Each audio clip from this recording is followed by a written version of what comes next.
We have here is the lock pin bolt has sheared off, and what I did is I got a Dremel tool with this little cutting wheel on there, that little Dremel tool there, and trim the end of that pin out so I could get in there. And this is the pin here. This is it right here.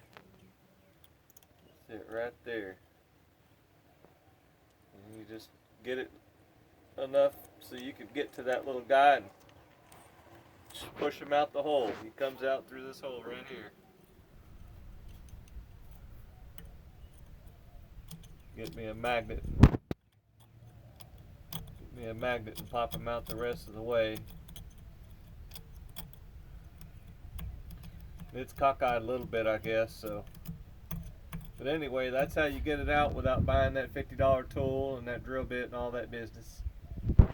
I mean, if you want to do it that way, that's cool.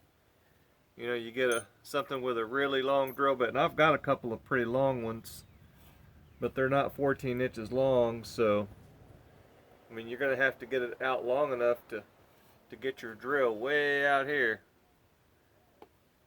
And I don't have a drill bit that long, at least not one this small. I've got some bell hanger bits that have a hole in the end of them for running wires and stuff. But this is the longest short, little bitty one, like an 1/8 inch drill bit that I've got. So, but anyway, I'm going to buy a new pin anyway, and I'm going to buy a new Spider Gear pin for that. They're pretty cheap. I mean, it'll all be cheaper than that $50 kit that you can buy. I mean, the kit's nicer, but anyway, that's just my idea about how to deal with this. You have a good day. Hope this helps somebody.